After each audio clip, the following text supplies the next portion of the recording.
시작해서 마무리까지 다 김어준 씨가 있어요. 자, 김어준의 합당 할 거냐? 라고 하는 질문에 대해서 네, 정청래 대표는 그리고 딴지 게시판에다가 입장을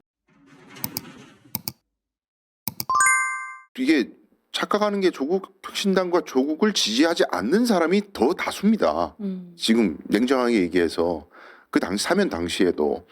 근데 그 이후에 대통령을 더 곤혹스럽게 만들었던 건 그 사면이 됐으면 잠깐 그런 이제 국민들의 따가운 시선이 있을 수 있는 시기이기 때문에 약간 자중하는 모습 보여야 되는데 대외 활동을 굉장히 많이 했잖아요. 그러니까 이제 이게 자꾸 김어준 씨가 실제 그렇지 않을 수도 있다라고는 생각합니다만 김어준의 이른바 합당 기획설이 나오는 이유가 조국 장관에 대한 소위 말하면 당시에 무리한 사면 복권을 주도하고 정당화한 당사자이기 때문에 이런 우리가 가설이 가능한 것이고 동시에 바로 주말에 나왔는데 바로 월요일날 인터뷰를 합니다. 뉴스공장에서. 네. 인터뷰를 신청할 수는 있겠지만 응하는 분들 저는 약간 특이하다고 생각하는데 그래서 바로 대뜸 대선 얘기를 시작해요.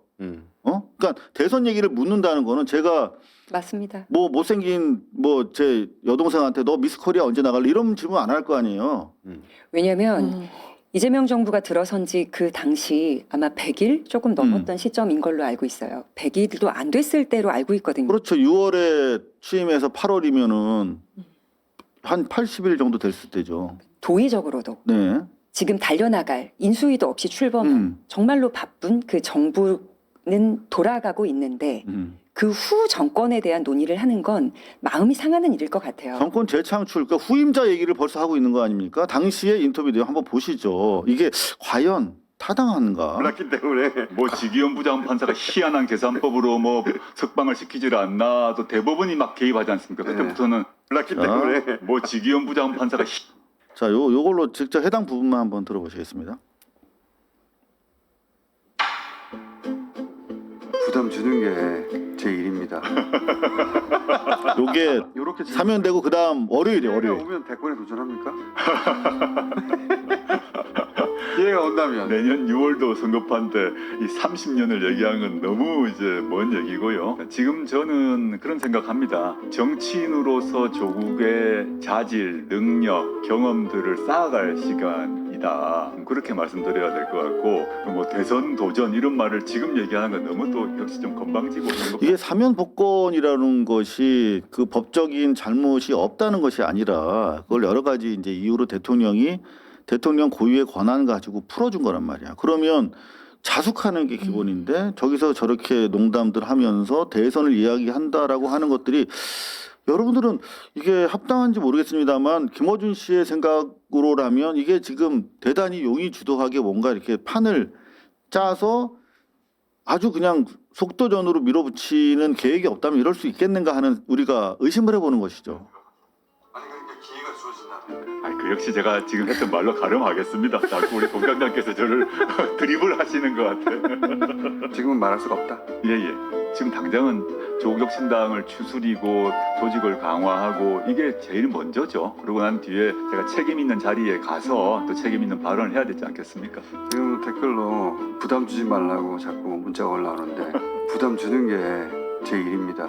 조국 대표는 말하지 않겠다고 했습니다만 말하지 않겠다는 식으로 말을 한 겁니다. 대선에 대해서 담론이 형성이 그때부터 된 것이죠. 이런 대화 나누고 혹은 정통성을 따지면서 누가 누구의 노무현 대통령의 적자는 누구, 문재인 대통령의 적자는 누구 이런 식으로 이제 언론에 발표를 한다거나 의견에 힘을 실어주는 발언을 하는 분들이 계셔요. 한때 유행했던 정말 사랑받았던 드라마 중에 아들과 딸이라는 드라마가 있습니다. 대발이 거기서 그건 사랑이 먹일래나 아들과 딸의 귀남이하고 후남이가 나와요. 한 집에 남매인데 남매. 귀남이는 굉장히 좋은 혜택들 그 가정에서는 도저히 해줄 수 없지만 모든 걸 걸고 상아탑처럼 후원을 받을까 지원을 받습니다. 반면에 능력이 있지만 후남이의 경우에는 여러 이유로 조금 천대받아요. 그러면 한 발짝 더 떨어진 그냥 객관적으로 누가 더 좋아라는 입장을 갖기 전에 대중이나 유권자들은 조국과 이재명을 두고 귀남이 후남이를 떠올릴 수밖에 없는 구도예요. 그러니까 누가 과연 적자고 정통성을 가지고 있느냐를 이제는 사람들은 묻지 않아요. 국민을 위해서 어떤 정책으로 더 살기 좋게 통합을 외치고 외교도 잘해서 그러니까 나라가 부강해지는데 누가 더 적절한지를 따진단 말이죠. 그러면 그 구도로 민주당이 그 정통성, 그 적자, 장자를 쭉 유지시켜 갈 것인가. 거기에서 한번 물음을 던져봐야 될 것 같습니다. 실제로 저 때가 대통령 무슨 뭐 관세 협상하고 막 워싱턴 가서 뭐 단판 짓고 막 그럴 때야. 근데 바쁠 때예요. 저렇게 뉴스공장 출연하고 또 저 그 평산 책방 가고 뭐 이렇게 자기 정치 일정을 막 해가지고 상당히 좀 조국 대표 왜 이러시나 했던 바로 그 시점의 영상입니다. 지금 저희가 시계열로 쭉 저희가 보여드리고 있는 이유는 이 합당과 관련해서 최초의 합당의 맹아로부터 시작해서 마무리까지 다 김어준 씨가 있어요. 자, 또 중요한 내용이 바로 정청래 대표가 1월 15일 날 출연을 합니다. 아무도 청와대도 평소 지론이라고는 지금 뭐 정청래 대표께서 말씀하시지만 아무런 피드백이 없는 상황에서 1월 15일 날 뉴스공장에 출연하셔가지고 이런 얘기를 합니다.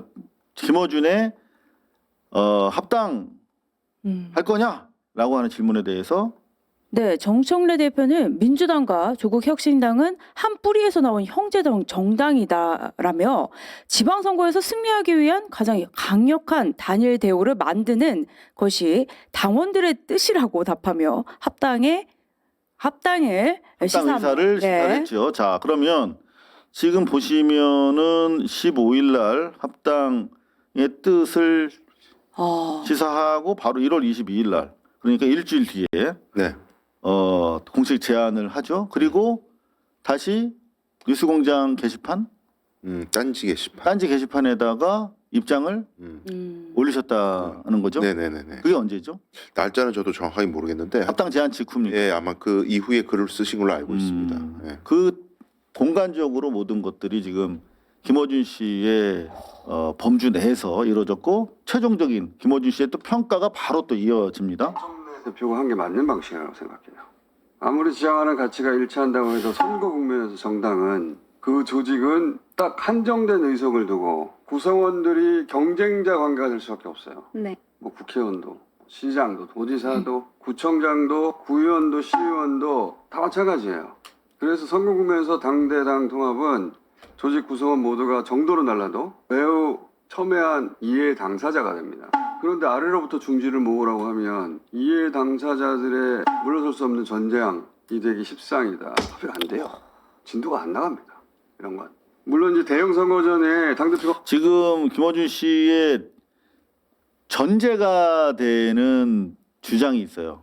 합당을 해야 된다라고 하는 당이론적 입장에서 지금 얘기를 하고 있다는 걸 다시 한번 여러분들이 환기를 시켜드립니다. 합당 제한부터 하게 되면은 지역에 따라서는 이해가 첨예하게 갈리고 당장 불이익이 없어도 찜찜하기도 하고 사전 논의가 나하고 없었다는 자체가 그렇지 않다고 생각하게 되고 그 외에도 아주 여러 가지 이유로 불편하게 마련이고 그게 다 어느 정도 일리가 있어요. 어느 정도 다 합당한 이유가 됩니다 그게. 근데 서 있는 자리에 따라서 풍경은 달라지는 거예요. 통합의 시점, 정권 재창출의 가능성, 차기 주자들 육성 이런 정당의 지속 가능성을 가장 앞에 놓고 고민하는 게 제대로 된 당대표의 책무예요. 문재인 정부 6개월 때 지지율이 70% 중반 80% 갔어요. 근데 4년 반 후에 윤석열이 대통령이 됐습니다. 4년 반 후가 당대표가 지금 바라봐야 하는 풍경이에요. 여기에 정청래 대표의 사익은 없는 거예요. 장동혁 대표처럼 자기가 대선 후보 되려고 있는 주자 또 밖으로 쫓아내는 그런 결정이 아니잖아요. 정반대 결정이잖아요. 만약 지금보다 제한이 더 늦어졌다? 그럼 물리적으로 선거 전통합 안 됩니다. 근데 지방선거를 따로 치르죠? 그러면 당과 당 사이, 지지자, 지지자 사이에 감정의 골이 깊어집니다. 지방선거는 게다가 후보가 엄청나게 많아요. 맞습니다. 전국적으로. 네. 국회의원은 얼마 안 돼요. 자, 계속해서 당이론에 입각해서 설명을 하고 있어요. 그러면 그런 것처럼 계속 들릴 수밖에 없습니다. 자, 결론은 비하자면 그 많은 사람들이 경쟁자가 되는 거예요. 상처가 생깁니다. 그러면 그 다음은 총선인데 그때는 국회의원들끼리 경쟁자가 되잖아요. 그때 더 어려워요. 그런 다음에 대선입니다. 언제 해? 일단 선거가 끝나고 해야 되는데 그건 그냥 미루는 거예요. 지금이 어렵고 혼란스럽고 이해가 상충하니까. 그래서 정청래 대표는 시기가 지금이라고 판단한 거예요. 그를 위해서가 아니고. 그리고 어떻게는 자신이 먼저 제안하는 방식으로 택한 겁니다. 네. 어차피 상대가 있기 때문에 조국 혁신당도 내부 절차를 거칠 것이고 민주당도 내부 논의를 거쳐서 결국은 전당원 투표에 붙이게 돼 있어요. 혼자 결정했다고 말하고 하는데 혼자서 합당을 결정 못합니다. 결국은 당원이 하는 거예요. 저는 정청래 대표가 당대표로서는 꼭 했어야만 하는, 욕먹을지도 모르는 일인데 했어야만 하는 일을 했다고 봅니다. 자, 전적으로 공감을 하는 입장을 필요로 하죠. 근데 저도 네. 이제 주목해야 되는 거는요. 이제 정치를 지금 쭉 팔로우하고 있는 사람들이 뭐가 문제냐면 이제 뭐 어떤 문제의식이 있냐면 자 정청래 당대표가 전격적으로 합당 제안을 했다는 긴급 기자회견을 했어요. 사람들의 마음속에 자동으로 떠오르는 마음이 뭐냐면 내일 아침에 김어준이 뭐라고 하는지 들어봐야 되겠는 걸. 지금 그렇게 됐어요. 결국에. 네네. 정청래의 메시지를 어떻게 보완하고 지금의 혼란상을 어떻게 정리할까? 김어준 총수가. 근데 아주 예상대로 예상되는 반박 뭐 이렇게 혼란스러움 이런 것들을 다 그래 맞아. 일견 일리 있어. 근데 이렇게 해야 돼. 이 말은 저는 거꾸로 해석을 하면 정청래 당대표가 이거를 제안을 먼저 선제안을 조국혁신당한테 해버릴 때는 당원들은 어차피 따라와. 김어준 총수가 이야기하면 마사지에서 따라올 수 있기 때문에 그건 상수야. 그리고 내가 미리 거기 가서 방송에서 얘기 한번 했잖아. 그리고 또 게시판에 썼잖아. 네, 그러니까 뭐 걱정할 게 뭐 있어. 당원들 어차피 조금 시끄러운 인간들 몇몇 있겠지만 그건 뭐 어차피 소수인데 다수는 내가 꽉 잡고 있는데 이렇게 네. 들린단 말이죠. 지금 정청래 대표 김어준 씨가 말한 어차피 한 뿌리였고 언젠가는 합당해야 되고 그리고 지방선거의 승리를 위해서는 꼭 필요한 작업이다.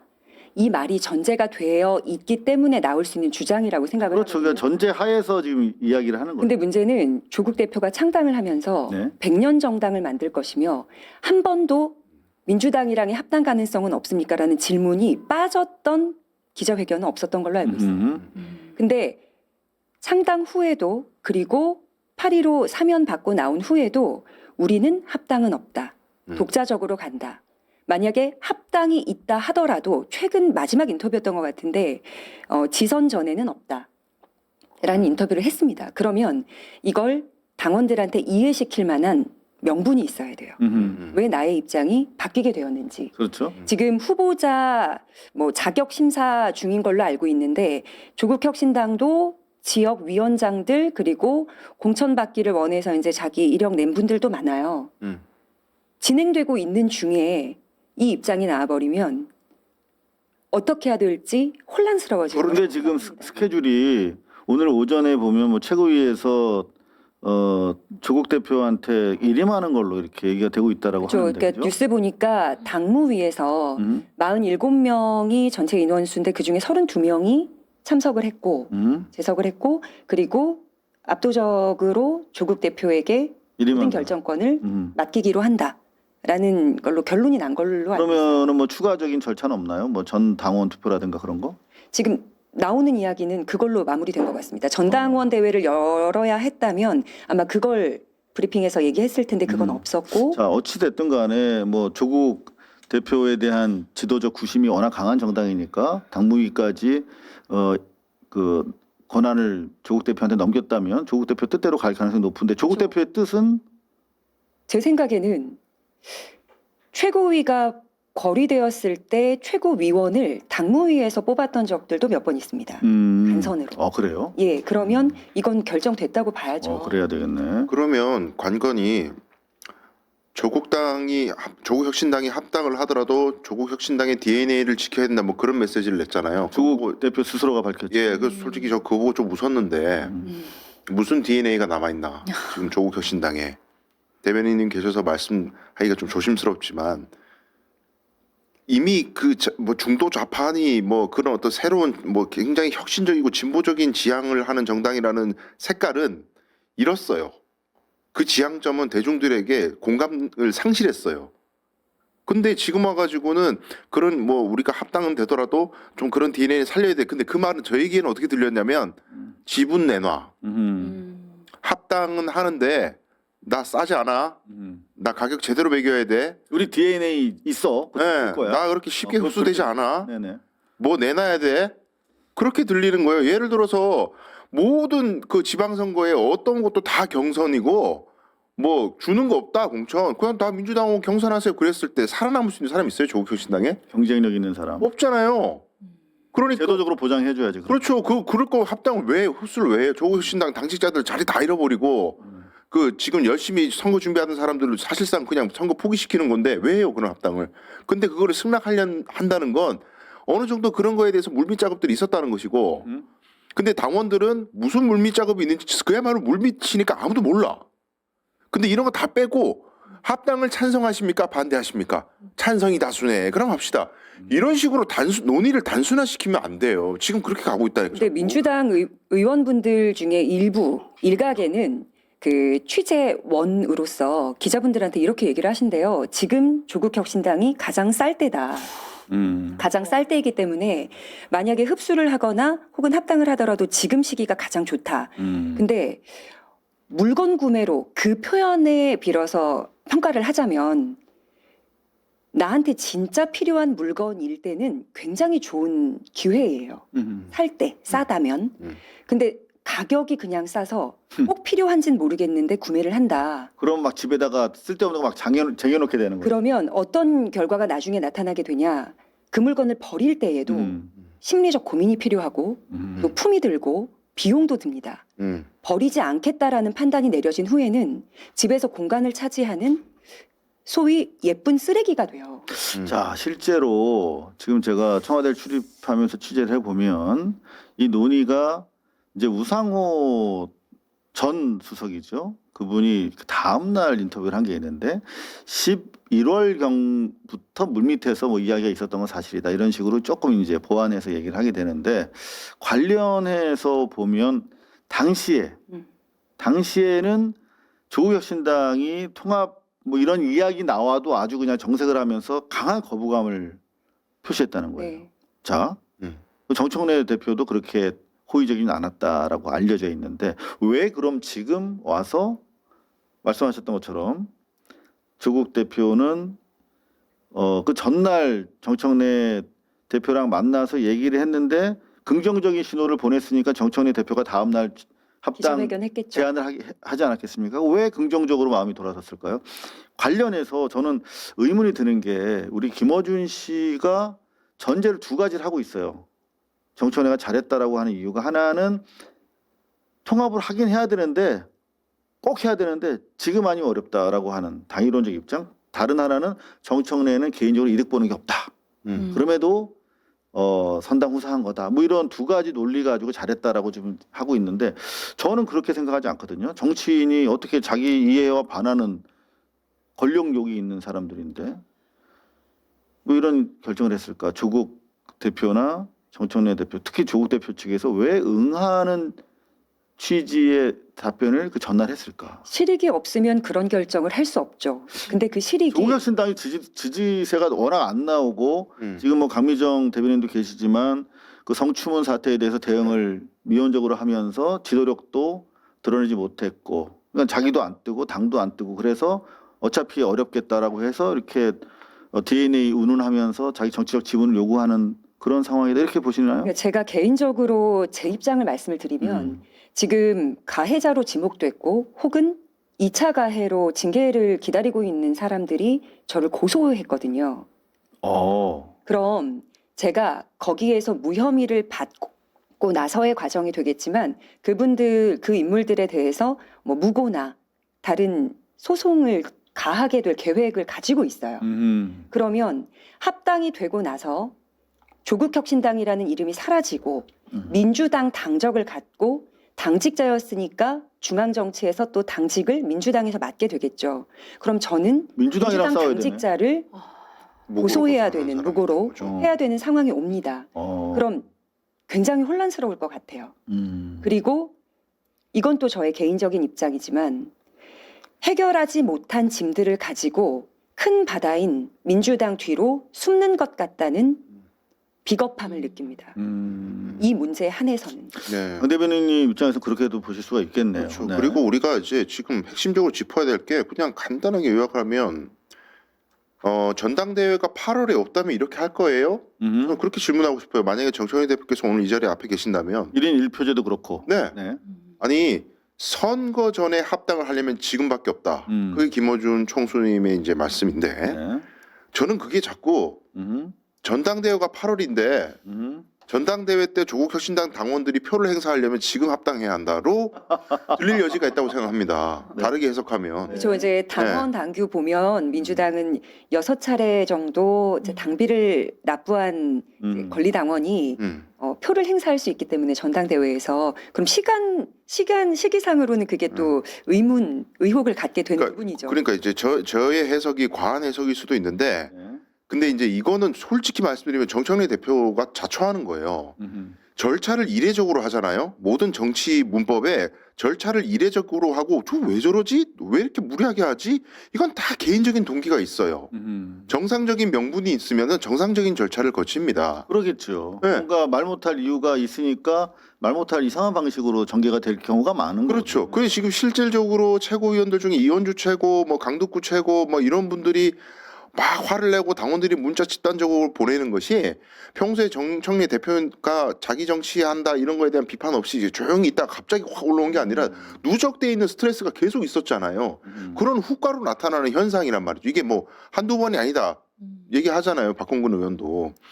그러니까 이런 상황에서는 이제 지금 여당 대표는 정권이 창출된 지 6개월, 7개월 정도밖에 안 됐는데 우리 헌정사에 어느 여당 대표가 이렇게 시끌벅적하고 이슈몰이를 하냐고요. 좋은 이슈든 나쁜 이슈든. 그러면 사람들이 본능적으로 뭐라 그래요.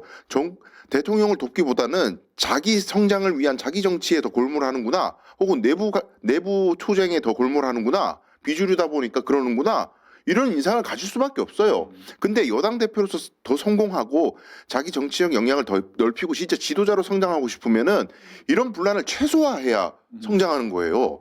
싸워가지고 어거지로 자기 세력 만들고 포섭하고 어쩌고저쩌고 해서 어떻게든 이겨야 돼 이게 아니라 오히려 질각오를 하면서 부드럽게 리더십을 해야 그러니까 싸움터에서 선봉장으로 싸울 때 역할하고 완전히 총사령관이 하고 다르잖아요. 우리는 네. 사실 그 모범 답안으로 대통령 이전에 민주당 이재명 대표를 봤잖아요. 그러니까 충분한 수기 과정을 통해서 네. 원만하게 때로는 자신의 이해와 생각과 다른 결정도 받아들이죠. 수용해냈지 않았습니까? 이제 그런 것들이 보이지 않는다 하는 점에서 상당히 심각하다라는 생각이 들고 그리고 이제 선거 공학적인 관점에서 봤을 때도 지금 뭐 많은 분들 이를테면 중도 확장이라는 측면에서 봤을 때 권영길 민노당 있을 때 통합진보당 있을 때 그 비교를 하신단 말이에요. 그러니까 쇄빙선 역할로 계속 있을 때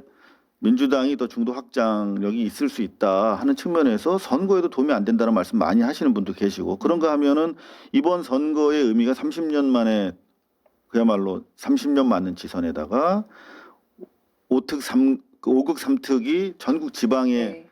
홍보되면서 평가받는 그리고 고공행진을 기록하고 있는 대통령의 소위 말하면 국정의 동력을 확보할 수 있는 그런 선거가 돼야 되는데 이슈가 네. 어떻게 되겠어요? 지금 합당 이거 코스 밟으려면 한 2개월 걸릴 거 아닙니까? 그러면 초기 이제 선거전을 다 먹는 거야 이게 뉴스를. 그러면서 결국은 선거 이후에는 조국 심판론이 또 되는 거예요. 그렇죠. 자, 그랬을 때 이게 중도 확장이 가능하겠는가라는 측면에서 봤을 때는 이걸 그 우리 김어준 씨가 얘기하는 대로 통합이 지금 해야 된다라고 하는 당위조차도 받아들이기가 쉽지만은 않다. 근데 민주당이 통합 합당을 한 역사가 그저 과거에도 있기 때문에 열린민주당하고 비교하는 분들도 계시더라고요. 그런데 열린민주당은 지금처럼 조국혁신당의 발언 혹은 뭐 토지공개념이라든지 아니면 비동의 강간 등과 같은 민주당하고 조금 이렇게 부딪힘이 있을 만한 정책 제안들은 안 했던 걸로 알고 있습니다. 그리고 만약에 정말 고견을 듣고 이렇게 될 경우에 어떤 판단을 해야 되겠습니까? 라고 고문으로 인정하고 이제 물었다면 송영길 대표 당대표 시절에 열린민주당과의 합당을 했던 경험이 있기 때문에 송영길 대표한테 한번 물었다면 얼마나 좋았을까라는 생각도 해봅니다. 그렇죠. 그리고 꼭 짚어야 되는 것 중 하나가 이준석의 메시지인데요. 이준석이가 합당 관련해 가지고 번개같이 메시지를 냈어요. 뭐 어차피 같은 중국 주입인데 전화번호만 2개 놔둔 거 아니냐? 합당하세요. 이런 식으로 메시지를 냈잖아요. 그거 왜 그러냐면은 조롱한 거죠. 조롱도 조롱인데요. 자, 민주당도 싫고 국민의힘도 싫다. 이런 사람들도 있잖아요. 현실적으로 있어요. 아직까지도. 근데 지난 총선 때 조국 혁신당이 그쪽을 흡수를 했어요. 양당 다 싫다라는 목소리를 흡수하는 역할이 있었거든요. 근데 이준석은 그게 자기였으면 좋겠어. 국민의힘과 민주당 다 싫은 사람은 자기한테 와야 되거든. 근데 조국 혁신당이 있어버리면은 분산돼요, 그게. 그렇지. 그러니까 빨리 민주당하고 조국 혁신당을 합쳐버려야 도매거로 붙어가지고 자기도 양비론으로 다 공격할 수 있거든. 그래서 아주 주도면하게 자기 포지션 공간을 넓히려고 지금 그 메시지를 내는 거예요. 그것만 봐도 민주당이 판단해야 될 게 조국 혁신당이랑 합당을 했을 때 더 뭐 당세가 커지고 그게 아니라 오히려 확장해야 되는. 그러니까 지금 현재 민주당을 아직까지도 지지 안 하고 있는 부동층 거기는 오히려 떨어져 나갈 수도 있다. 이준석에게. 그런 사고를 해야 됩니다. 예. 그러니까 그런 거 하면은 또 이제 소위 말하면은 문재인 전 대통령이 잊혀지고 싶다는 자신의 말과는 달리 계속 지금 나를 잊지 말아요 하고 계시지 않습니까? 그런 가운데 지난 선거 때도 그렇지만 대통령이 자꾸 움직이잖아. 그런 게 이제 간표 요인으로 우리는 된다라고 비판적으로 보는 시각도 있는데 이번에 또 그분이 좀 나설 것이 분명해 보이는 가운데 조국 장관이 움직이고 있단 말이야. 그러면 우리가 누가 봐도 자기 아픈 손가락이라며 그래서 쪽팔림을 무릅쓰고 현직 대통령한테 사면 복권을 건의한 우리 조국이 다시 지금 민주당이랑 합친다라고 하면 문재인 전 대통령의 의지와 무관하다고 보기는 어려울 거 아닙니까? 그러면 뭐야? 결국은 소위 말하면 친문 세력의 재결집이라고 하는 측면에서 바라볼 수밖에 없는 것인데 자 그러면 세미래. 전 세미래가 이 사안을 어떻게 보고 있는지 너무 궁금해요. 소위 말하면 친문의 그 어쨌든 수박 상당히 파동 그렇죠. 때 수박들. 당에서 나가서 창당을 했던 상황이었죠. 세미래 입장에 나왔나요? 세미래 입장 나온 걸로 알고 있습니다. 뭐 어떻게요? 굉장히 환영한다는 입장이어서 아 그거 한번 확인 좀 해봅시다. 그러니까 걱정되는 부분은 지금 민주당에서 수박이야라고 이제 이재명 당시 대표의 입장에 반기를 많이 들었던 사람들을 걸러내는 작업을 하느라 민주당원 분들께서 굉장히 고생했다는 얘기를 많이 들었어요. 힘들었죠. 그러면 수박 척결하느라고. 문이 열린다. 아직도 수박이 많이 있단 말이야 민주당 내에. 네, 문이 열린다. 문이 열리면 웰컴하고 조국혁신당도 받아줄 마음의 준비가 된 분들도 있겠지만 이 문이 열려서 누군가들을 이제 유입하게 되는 그 틈으로 네. 세미래 쪽 분들도 들어올 가능성이 있을 것 같다라는 우려. 혁신당 타고 들어올 수도 있겠네. 아마도 일단 뭐 당사를 지금 어디 쓰고 있는지는 모르겠는데 네. 여기 지척에 세미래가 있는 세미래랑? 걸로 알고 있습니다. 세미래 입장 혹시 확인되나요? 아직까지 확인이 안 되네요. 공식 입장은 아직 없나 네. 봅니다. 아마 이제 세미래 몇몇 정치인들이 사적으로나 이렇게 밝힌 게 커뮤니티를 통해서 돌고 있는 것 같은데. 전병헌 의원 있죠? 네. 세미래 민주당 지금 대표. 네. 일단 이제 자연스러운 당연한 귀결이다. 당연하대. 예, 환영하는 입장이네요, 민주당과 조국혁신당의 합당 자연스럽고 당연한 귀결. 그래야 또 자기들도 다시 타고 민주당 들어갈 수 있으니까. 네, 수박들과의 또 소위 말하면 권터 중례를 꿈꾸기 위해서 네, 그럼 환영하고 또 있군요. 약간 근데 논조가 조국혁신당을 좀 약간 비판하는 논조인데 무늬만 야당이었으니 이제는 가면을 벗을 시간이다. 야당일 때는 명분도 있고 봐줄 수도 있었다. 하지만 여당이 된 뒤에도 민주당 위성정당 노릇을 하는 건 민망함이 선을 넘었다. 일단 그럼 당 통합하는 거 기정사실로 하고 지금 얘기를 하고 있군요. 네네네. 야 이거 참 우려했던 일이 제발 재현되지 않기를 기대를 합니다. 자 저희가 이제 1시간 5분째 털고 있는데요.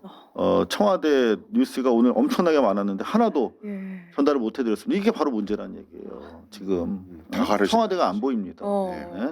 아니 박성재 지금 재판도 오늘 재판도 지금 중요한 여러 가지 안건들 많은데 집중적으로 다뤄야 될 사안들이 많은데 이렇게 덮이는 것. 알겠습니다.